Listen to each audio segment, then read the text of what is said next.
नमस्कार, विंध्या टाइम्स में आपका स्वागत है। लोकसभा चुनाव को लेकर सियासी दलों द्वारा अलग अलग दावे किए जा रहे हैं। इसी बीच जुबानी जंग भी तेज हो गई है, जिसमें भारतीय जनता पार्टी के कद्दावर नेता और उमा भारती ने दिग्विजय सिंह पर हमला बोलते हुए पिटा हुआ मोहरा बताया है। साथ ही भाजपा की जीत का दावा किया है। देखिए यह रिपोर्ट। लोकसभा चुनाव की तारीखों के ऐलान के बाद से सियासी सरगर्मियां अपने उफान पर हैं। दलों द्वारा जीत के लिए हर जोर आजमाइश की जा रही है। पार्टियों द्वारा अपनी जीत के अलग अलग दावे किए जा रहे हैं। इन सबके बीच चुनाव की तारीखें नजदीक आने के साथ ही नेताओं की बदजुबानी भी तेज हो गई है। ताजा बयान भारतीय जनता पार्टी की कद्दावर नेत्री उमा भारती का सामने आया है, जिसमें उन्होंने कांग्रेस पार्टी के दिग्गज नेता और संसदीय क्षेत्र भोपाल से पार्टी के उम्मीदवार दिग्विजय पर सियासी हमला बोलते हुए उन्हें पिटा हुआ मोहरा बताया है। साथ ही चुनौती देते हुए कहा कि दिग्विजय को भाजपा का एक आम कार्यकर्ता भी चुनाव में पटखनी दे सकता है। इसके साथ ही उन्होंने आधा दर्जन कार्यकर्ताओं को उम्मीदवारों का नाम पेश करते हुए दिग्गी को जीत हासिल करने के लिए चुनौती भी दे डाली। आपने बहुत अच्छा किया, मुझसे सवाल कर लिया। मैं आज भी मानती हूं कि ये जो 10-15 दिन तक पार्टी ने उम्मीदवार घोषित नहीं किया है, इससे दिग्विजय सिंह जी को ये लगने लगा है कि जैसे मान लो उन्हें कोई हराने से हमें डर लग रहा है। आप यकीन मानिए, मैं आज आपके माध्यम से ये अपील करूंगी कि आप आलोक संजर कोई उम्मीदवार घोषित कर दे बीजेपी, तो दिग्विजय सिंह जी को हार जाना है। आप लोगों को मैं याद दिलाती हूँ, आप लोग भूल रहे हो, Kailash Nath Katju sitting chief minister थे और हमारे डॉक्टर पांडे ने उनको विधानसभा का चुनाव हरा दिया था। सुमित्रा महाजन ने पीसी सेठी को चुनाव हराया है।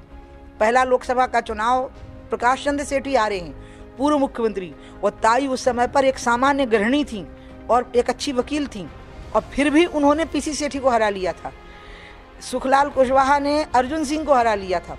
सरताज सिंह ने दोबारा अर्जुन सिंह को हरा दिया था। ये तो 15 साल पहले के पिटे हुए मोहरे हैं दिग्विजय सिंह जी, इनको तो आलोक संजर ही हरा देगा। मैं खुलेआम पार्टी से अपील करती हूँ, जल्दी घोषित करिए उम्मीदवार।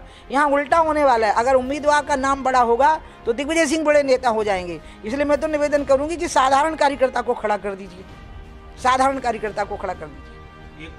आपको बता दें कि भाजपा का अभेद्य किला माने जाने वाला भोपाल सीट पर चुनौती बढ़ गई है।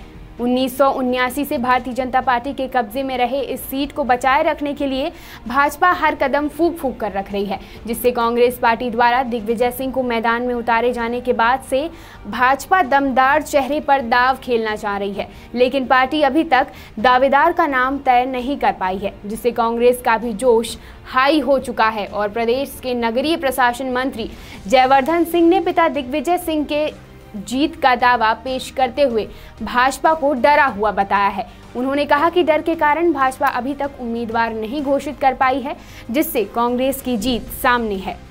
देखिए, वर्तमान में भोपाल लोकसभा क्षेत्र में जो माहौल मुझे दिख रहा है पूर्ण रूप से कांग्रेस के पक्ष में है। हम देखें, चुनाव को सिर्फ अब 28 दिन बाकी है, लेकिन अभी तक भाजपा ने उनका प्रत्याशी तक घोषित नहीं किया है। उसी तरफ कांग्रेस पार्टी के प्रत्याशी दिग्विजय सिंह जी ने और कांग्रेस पार्टी के हर एक कार्यकर्ता घर घर घूम रहा है, जनता का आशीर्वाद प्राप्त कर रहा है। और मुझे पूरा विश्वास है कि 12 तारीख को जब मतदान होंगे और उसके बाद जब 23 मई को नतीजे सामने आएंगे तो ऐतिहासिक रूप से कांग्रेस पार्टी को 30 साल बाद विजय मिलेगी भोपाल से। हार जीत को लेकर जिस प्रकार से दावे किए जा रहे हैं, अब यह परिणाम दिवस पर ही साफ हो पाएगा। लेकिन सियासी दलों और पार्टी के दिग्गजों के बीच छिड़ी जुबानी जंग ने चुनाव को रोचक बना दिया है। अब देखना है कि भाजपा अपने किले को बचाने के लिए किसको मैदान में उतारती है, और साथ ही नजर इस पर भी टिकी रहेगी कि दिग्गी का दावा कितना सच साबित हो पाता है। इसी तरह की खास रिपोर्ट के लिए बने रहिए विंध्या टाइम्स के साथ। धन्यवाद।